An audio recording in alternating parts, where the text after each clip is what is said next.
Sodium का atomic number कितना होता है यानी परमाणु संख्या कितना होता है, तो सभी लोगों को आई थिंक पता होगा कि 11 होता है। तो 11 को किस तरह लिखते हैं हम लोग, 11 को लिखेंगे ना इस तरह 2 8 1 इस तरह लिखते हैं। नाइट्रोजन का एटॉमिक नंबर कितना होता है यानी परमाणु संख्या होता है 7। ठीक है, इसको हम लोग किस तरह लिखते हैं, इसको लिखते हैं 2 और 5। Hydrogen, helium, lithium, beryllium, boron, carbon, nitrogen, oxygen, phosphorus, neon fluorine, neon, sodium, magnesium, उसके इस तरह लिख सकते हैं ना MgCl2। ये हमारा हो गया मैग्नीशियम क्लोराइड। ओके,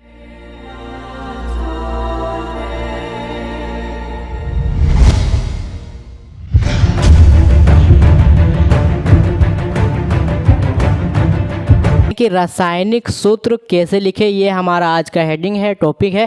तो सबसे पहले देखते हैं कि सर रासायनिक सूत्र क्या होता है, इसको लिखना क्यों पड़ता है, ये क्या होता है। ठीक है, तो आज मैं बताता हूँ कि रासायनिक सूत्र क्या होता है।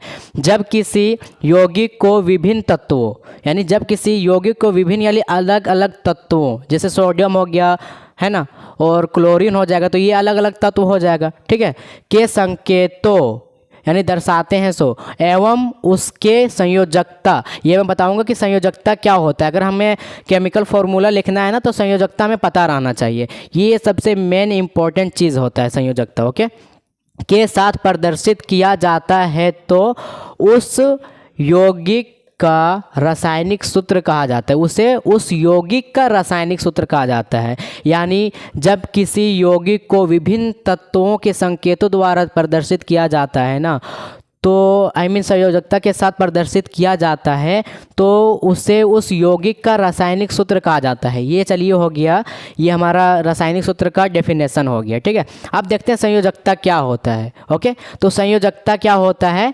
संयोजकता जब किसी रासायनिक प्रतिक्रिया के दौरान, यहाँ से पढ़ते हैं, जब किसी रासायनिक प्रतिक्रिया के दौरान किसी परमाणु द्वारा इलेक्ट्रॉनों का ग्रहण करना, छोड़ना या साझेदारी करना किए गए इलेक्ट्रॉन की संख्या को उस तत्व का संयोजकता कहते हैं। मैंने क्या बोला, जब किसी रासायनिक प्रतिक्रिया के दौरान किसी परमाणु द्वारा इलेक्ट्रॉन का ग्रहण करना, कंफ्यूज हो गए, छोड़ना कंफ्यूज हो गए, साझेदारी करना कंफ्यूज हो गए होंगे यहाँ पर कि छोड़ना साझेदारी करना ये क्या है भाई। मान लेता हूँ सोडियम का मैं एक एग्जाम्पल दे करके दिखाता हूँ। सोडियम का एटॉमिक नंबर कितना होता है यानी परमाणु संख्या कितना होता है, तो सभी लोगों को आई थिंक पता होगा कि 11 होता है। तो 11 को किस तरह लिखते हैं हम लोग, 11 को लिखेंगे ना इस तरह 2 8 1 इस तरह लिखते हैं, तो उसको क्या बोलेंगे, साझेदारी करना बोलेंगे इसको। ठीक है, यानी ग्रहण करना, छोड़ना, साझेदारी करना, इलेक्ट्रॉन की संख्या को उस तत्व का संयोजकता कहते हैं। ठीक है, तो संयोजकता निकालने का 1-2 नियम होता है, अगर वो नहीं जानेंगे तो संयोजकता हमसे निकल ही नहीं पाएगा। एंड संयोजकता नहीं निकल पाएगा तो हम फिट ही नहीं कर पाएंगे कि संयोजकता तत्व में किधर जाएगा, 2 किधर आएगा, 1 किधर जाएगा, 3 किधर जाएगा, 4। ठीक है, तो 2 केसेस एक होता है हमारा। सबसे पहले मैं ये साफ कर लेता हूँ, उसके बाद बताता हूँ कि 2 केसेस कौन सा होता है संयोजकता निकालने का। ठीक है, तो मैंने क्या बोला था कि 2 केसेस में देखते हैं कि संयोजकता को किस तरह फाइंड करते हैं। ठीक है, तो हमारा पहला केस क्या है, हमारा पहला केस ये है कि अगर संयोजी इलेक्ट्रॉन की संख्या 4 से छोटा या 4 के बराबर, मैंने क्या बोला, अगर संयोजी इलेक्ट्रॉन की संख्या 4 से छोटा या 4 के बराबर हो, इसको हम लोग शॉर्ट में इस तरह लिखते हैं, जो मैंने बराबर और छोटा लिखा है इसको शॉर्ट में इस तरह लिखते हैं, 4 से छोटा और बराबर। ठीक है, तो आप लोग प्रयोग कर सकते हैं इसका। तो संयोजकता निकालने का फॉर्मूला ये होता है, संयोजकता इक्वल टू क्या होता है, संयोजी इलेक्ट्रॉन की संख्या। मैं बताऊंगा कि संयोजी इलेक्ट्रॉन की संख्या क्या होता है। ठीक है, मैं आज आपको डीपली में पढ़ाऊंगा, इसीलिए मैं वो सारी चीज़ें लिख रहा हूँ, क्योंकि संयोजकता निकालने में ही हमें प्रॉब्लम होता है। ठीक है, और दूसरा केस में क्या है, दूसरा केस में ये बोला गया है कि अगर संयोजी इलेक्ट्रॉन की संख्या 4 से ज़्यादा हो, कितना से ज़्यादा हो, 4 से ज़्यादा हो, यानी 5 अगर हो। ठीक है, फॉर एग्ज़ाम्पल हमारा एक तत्व एक होता है नाइट्रोजन का एटॉमिक नंबर कितना होता है, यानी परमाणु संख्या होता है 7। ठीक है, इसको हम लोग किस तरह लिखते हैं, इसको लिखते हैं 2 और 5। तो सर इसका संयोजकता किस तरह फाइंड करें, यानी ये यहाँ पर 4 से ज़्यादा है ना, लास्ट वाला को बोलते हैं हम लोग संयोजी इलेक्ट्रॉन। लास्ट वाले को क्या बोलते हैं, जैसे मैंने यहाँ पर लिखा था, इससे पहले लिखा था सोडियम। ठीक है, सोडियम 11 होता है, तो इसको क्या लिखते हैं 2 8 1। तो यहाँ पर इसका संयोजी इलेक्ट्रॉन क्या हो गया, 1 हो गया। ठीक है, तो यहाँ पर ये 5 है, मैं इसका बात कर रहा था, 5 है यानी 4 से ज़्यादा है। तो क्या करेंगे, इसका संयोजकता किस तरह फाइंड करेंगे, यहाँ पर 8 में ना मेरे को 5 घटाना पड़ेगा। ठीक है, कितना बच जाएगा घटाएंगे तो यहाँ पर बच जाएगा 3। तो ये क्या हो जाएगा हमारा 3, तो ये हो जाएगा नाइट्रोजन का संयोजकता कितना हो जाएगा, 3 हो जाएगा। और अगर सोडियम का निकालना चाहे तो कितना हो जाएगा, 1 हो जाएगा। ठीक है, वैसे मैं अभी आपको बताऊंगा शुरू से। ओके, तो ये हमारा हो गया, ये 2 केसेस होता है, तो आप चाहते हो तो स्क्रीनशॉट ले लें। ओके, अब मैं कुछ तत्वों का संकेत लिखूंगा एंड उसका परमाणु संख्या लिखूंगा, फिर मैं बताऊंगा कि संयोजी संयोजकता को किस तरह फाइंड करते हैं। ठीक है, तो हमारा यहाँ पर क्या होता है, सबसे पहले हमारा क्या होता है हाइड्रोजन का एटॉमिक नंबर कितना होता है, 1। ठीक है, उसके बाद क्या होता है दूसरा हीलियम 2, लिथियम 3, बेरिलियम कितना होता है 4, बोरोन कितना होता है 5, उसके बाद होता है कार्बन, इसका कितना होता है 6, उसके बाद होता है नाइट्रोजन, इसका कितना होता है 7, उसके बाद होता है ऑक्सीजन का कितना होता है 8, उसके बाद होता है यहाँ पर फ्लोरीन, कितना होता है फ्लोरीन का होता है 9, और नियोन का कितना होता है 10। नियोन का कितना यहाँ पर 10 हो जाएगा नियोन का, यहाँ पर नियोन का कितना होता है 10। उसके बाद सोडियम का कितना हो जाएगा 11, मैग्नीशियम कितना हो जाता है 12, और यहाँ पर एल्यूमिनियम कितना हो जाता है, एल्यूमिनियम हो जाता है 13। ठीक है, तो इसको हम लोग किस तरह लिखते हैं, इसको लिखते हैं 1 करके, इसको किस तरह लिखेंगे 2, फिर इसको किस तरह लिखेंगे 2 1, इसको किस तरह लिखेंगे 2 2, फिर यहाँ पर आ जाएगा 2 3, फिर यहाँ पर आ जाएगा 2 4 आ जाएगा, फिर इधर लिखेंगे 2 5, फिर यहाँ पर लिखेंगे 2 6, फिर इस तरह हो जाएगा 2 7 2 8, फिर यहाँ पर हो जाएगा 2 8 1 2 8 2, फिर यहाँ पर हो जाता है 2 8 3। ठीक है, तो हमारा इतना हो गया, hydrogen helium lithium beryllium boron carbon nitrogen oxygen phosphorus neon fluorine neon sodium magnesium, उसके बाद होता है सिलिकॉन, और भी बहुत सारी चीज़ें होती हैं। तो फिलहाल के लिए भी हम इतने में समझते हैं कि किस तरह लिखते हैं। सो ठीक है, मेरे को याद है तो मैं लिख भी सकता हूँ, लेकिन हम लोग समझने से मतलब है कि समझे कैसे। तो मैंने क्या लिखाया था, सबसे पहला केस में लिखाया था कि 4 से छोटा या तो 4 के बराबर हो तो ये क्या हो जाएगा हमारा संयोजी इलेक्ट्रॉन हो जाता है, यानी संयोजकता हो जाता है। ठीक है, तो इसमें हमारा संयोजी इलेक्ट्रॉन क्या हो जाएगा, पहला में हमारा हो जाएगा ये, क्या हो जाएगा पहला में हमारा हो जाएगा ये। तो इसका मतलब क्या हुआ कि ये हमारा क्या हो जाएगा, संयोजकता कितना हो जाएगा, इसमें संयोजकता हमारा हो जाएगा 1। क्यों हो जाएगा, क्योंकि ये 4 के 4 से छोटा और 4 के बराबर भी नहीं है। ठीक है, तो ये हो जाएगा हमारा 4 से छोटा और 4 के बराबर नहीं है, 4 से छोटा और 4 के बराबर नहीं है। ठीक है, तो इसमें हमारा क्या हो जाएगा 1 हो जाएगा हमारा संयोजकता, और 2 ये क्या है हीलियम क्या हो जाता है हमारा ये एक आखिरी गैस है, तो इसका ना जो संयोजकता होता है आखिरी गैस का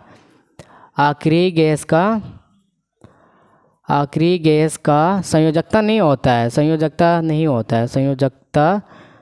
0 हो जाता है, 0 होता है या तो नहीं होता है, बात एक ही होगा। ठीक है, क्योंकि हीलियम नियोन वगैरह हो जाता है सारा, आर्गन फिर हो जाता है जेनॉन हो जाता है, वो सारी चीज़ें हो जाती हैं हमारी आखिरी गैस में आ जाती है। ठीक है, तो हमारा तीसरा क्या आता है, हमारा तीसरा आता है ये लिथियम। ठीक है, लिथियम का संयोजी इलेक्ट्रॉन क्या होता है 1 होगा। क्यों होगा, क्योंकि ये लास्ट वाला हमारा क्या हो जाता है संयोजी इलेक्ट्रॉन हो जाता है ना, तो लास्ट में कितना है, ये लास्ट में 1 है, तो क्या लगता है इसका संयोजकता क्या हो जाएगा 1 हो जाएगा ना, क्योंकि केस 1 के अकॉर्डिंग क्या होना चाहिए 4 से छोटा या तो 4 के बराबर। तो ये हमारा क्या हो जाएगा एक हो जाएगा हमारा संयोजकता, एक क्या हो जाएगा इसका संयोजकता क्या हो जाएगा, संयोजकता एक हो जाएगा, ठीक है। उसके बाद क्या होगा बेरिलियम, बेरिलियम का संयोजकता क्या हो जाएगा, ये हो जाएगा संयोजी इलेक्ट्रॉन, तो हमारा संयोजकता क्या होगा, संयोजकता संयोजकता फिर यही वाली बात होगी, दो हो जाएगा। फिर इसका संयोजकता क्या होगा, तीन हो जाएगा, है ना। फिर इसका संयोजकता क्या हो जाएगा, संयोजकता हो जाएगा इसका चार। लेकिन यहाँ से अब हम फंसेंगे, यहाँ से हमारा केस 2 प्रयोग होगा। केस 2 में मैंने क्या बताया था कि अगर संयोजी इलेक्ट्रॉन 4 से ज़्यादा हो तो क्या करना चाहिए, तो मैंने बताया था कि 8 से घटाना पड़ेगा संयोजकता निकालने के लिए। तो 8 में अगर मैं 5 से घटा देता हूँ तो क्या हो जाएगा, ये 3, तो ये 3 हमारा क्या हो जाता है, संयोजकता हो जाता है, क्या हो जाता है 3 हमारा संयोजकता हो जाता है, ठीक है। उसके बाद क्या आ जाता है, उसके बाद आ जाता है हमारा 6 हमारा संयोजकी इलेक्ट्रॉन है, यानी 4 से ज़्यादा है। तो क्या करेंगे, 8 में 6 घटाएंगे तो क्या बच जाएगा 2, तो 2 हमारा क्या हो जाएगा, इसका संयोजकता हो जाएगा, क्या हो जाएगा, वैलेंस सी संयोजकता हो जाएगा। उसके बाद 7 हो जाएगा, तो ये 4 से ज़्यादा है कि छोटा है, तो ये बोलेंगे सर ये तो ज़्यादा है, तो ये हमारा क्या हो जाएगा, ये हो जाएगा हमारा 8 से घटाना पड़ेगा उसको, तो हमारा 1 हो जाएगा, तो ये हमारा भी संयोजकता हो जाएगा, ठीक है। उसके बाद दूसरा अक्रिय गैस आता है नियोन, दूसरा अक्रिय गैस क्या आता है, नियोन। तो अक्रिय गैस का कोई संयोजकता होता है क्या, तो इसका संयोजकता नहीं होता है, अक्रिय गैस का संयोजकता नहीं होता है, ठीक है। उसके बाद आ जाता है सोडियम, सोडियम का क्या हो जाता है, कितना हो जाता है, ये इसका संयोजी कितना हो जाता है, संयोजी इलेक्ट्रॉन हो जाता है 1, तो ये क्या 4 से छोटा है, तो हाँ 4 से छोटा है, तो हमारा संयोजकता क्या हो जाएगा, इसमें से संयोजकता हो जाएगा हमारा 1, कितना हो जाएगा 1। तो ये अब आता है मैग्नीशियम, तो मैग्नीशियम में लास्ट में आता है 2, तो क्या 2 4 से छोटा है, तो बोलेंगे हाँ, तो ये क्या हो जाएगा हमारा संयोजकता। उसके बाद 3 आएगा, तो बोलेंगे क्या 3 4 से छोटा, तो बोलेंगे हाँ, तो ये सारी चीज़ें हो गया, ठीक है। तो देखिए यहाँ पर ना अगर ये सारी चीज़ें आ जाती है 5 6 7 तो हम गड़बड़ हो सकते थे, इसीलिए मैंने इसका संयोजकता निकालना सिखा दिया, ठीक है। अधिकतर बहुत ही ज़्यादा गलती होता है इसमें आकर के, ठीक है। अब दिखाता हूँ कि रासायनिक फॉर्मूला एग्जैक्टली में लिखते हैं कैसे है सो, ठीक है। चलिए अब देख लेते हैं कि फॉर्मूला को किस तरह लिखते हैं, ठीक है। मान लीजिए कि x और y एक तत्व है, x और y क्या है, ये एक तत्व है, माना कि ये एक तत्व है, ठीक है। उसके बाद यहाँ मान लेता हूँ कि इसका संयोजकता a है और इसका b है, इसका कितना है, और b क्या है, a और b है संयोजकता।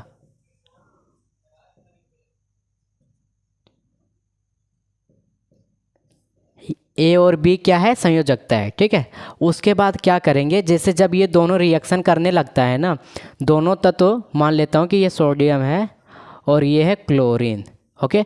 तब जब दोनों तत्व आपस में रिएक्शन करने लगते हैं ना, तो जो इसका संयोजकता होता है ये मल्टीप्लाई हो जाता है, तिरछा मल्टीप्लाई हो जाता है, ठीक है। यानी ये जो है ना x जो था, ये x यहीं पर रहेगा, जो इसका संयोजकता b था ये यहाँ पर आ जाएगा, एंड y यहाँ पर रहेगा, जो इसका संयोजकता x का संयोजकता a था ना, तो ये यहाँ पर आ जाएगा, ठीक है।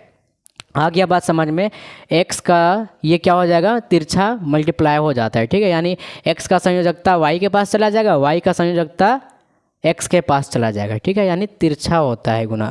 तो आप यहाँ पर समझ लीजिए। चलिए सबसे पहले देखते हैं कि हम लोग एक फार्मूला लिखते हैं सोडियम का, सोडियम क्लोराइड,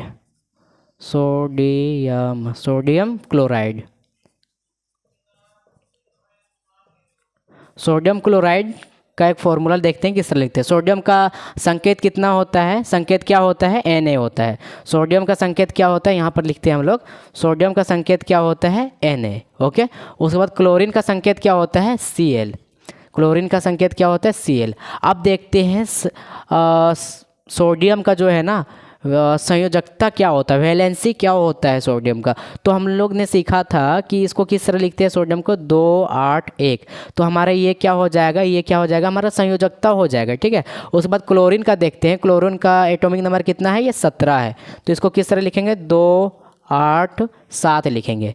यानी ये 17 है तो क्या करना पड़ेगा, ये 4 से ज़्यादा है तो क्या करने पड़ेगा, उसको 8 से इसको घटाना पड़ेगा, तो क्या हो जाएगा, 8 से जब 7 को घटाएंगे तो 1 बच जाएगा। यानी इसका संयोजकता 1, इसका संयोजकता 1, तो यहाँ पर क्या लिखेंगे, यहाँ पर लिखेंगे सोडियम उसके बाद यहाँ पर क्लोरीन है, ठीक है, सटा करके लिख दिए। तो यहाँ पर एक लिख दिए, यहाँ पर एक लिख दिए। इसका संयोजकता इधर जाए या तो इसका संयोजकता इधर जाए, कोई मान बदलेगा क्या? नहीं बदलेगा, क्योंकि ये जो है ना एक का कोई वैल्यू नहीं होता। तो ये देखने में ना एक एक थोड़ा ऑकवर्ड दिख रहा है, इसीलिए मैं इसको सीधे इस तरह लिख सकता हूँ, इस तरह। तो ये क्या हो गया हमारा सोडियम क्लोराइड का फॉर्मूला हो गया, ठीक है, सोडियम क्लोराइड का फॉर्मूला हो गया। तो ये हमारा एक हो गया। अब और दूसरा देखते हैं क्या होता है, मैग्नीशियम का लिखते हैं, मैग्नीशियम क्लोराइड। मैग्नीशियम क्लोराइड, तो मैग्नीशियम का संकेत क्या होता है? मैग्नीशियम का संकेत हम लोग जानते हैं, मैग्नीशियम का संकेत Mg होता है। एंड ये एटॉमिक नंबर कितना होता है? 12। तो इसको किस तरह लिखते हैं? 282। ओके, तो हमारा संयोजकता इसमें कितना हो जाएगा? 2 हो जाएगा। क्यों हो जाएगा? क्योंकि ये 4 से छोटा है ना। उसके बाद क्लोराइड, क्लोरीन का क्या हो जाता है? Atomic number 17। और इसको किस तरह लिखते हैं? वो लिखते हैं 287। एंड इसका संयोजकता कितना हो जाता है? 1 हो जाता है। यहाँ पर 7 हो जाता है, यानी 4 से बड़ा है तो 8 में घटाना पड़ेगा, तो हमारा संयोजकता कितना निकल जाएगा? 1। ठीक है, तो अब देखते हैं क्या करना पड़ेगा। मैग्नीशियम का ये हो गया एंड क्लोरीन का ये हो गया। उसके बाद क्या करेंगे, देखते हैं कि क्लोरीन का संयोजकता कितना है? 1 है। तो यहाँ पर आ जाएगा, यहाँ पर लिखते हैं 1, ठीक है। उसके बाद मैग्नीशियम का संयोजकता कितना है? 2। तो यहाँ पर लिख देते हैं 2, तिरछा गुना कर दिए ना। तो देखिए 1 का वैल्यू तो कुछ होता नहीं है, इसको हम लोग इस तरह लिख सकते हैं ना, MgCl2। ये हमारा हो गया मैग्नीशियम क्लोराइड। ओके, इस तरह करके हम लोग बहुत सारे तत्वों का वो लिख सकते हैं, फॉर्मूला लिख सकते हैं, रासायनिक फॉर्मूला लिख सकते हैं, ठीक है। तो अगर आप कमेंट करोगे इस वीडियो पर कि ये सर और भी वीडियो मेरे को दे दीजिए, फॉर्मूला लिखने का तरीका बता दीजिए, आई मीन और भी लिख करके दे दीजिए, तो मैं आपके लिए अगला वीडियो बनाऊँगा। ओके, तब के आज के लिए इतना ही रहने देते हैं। Okay, bye.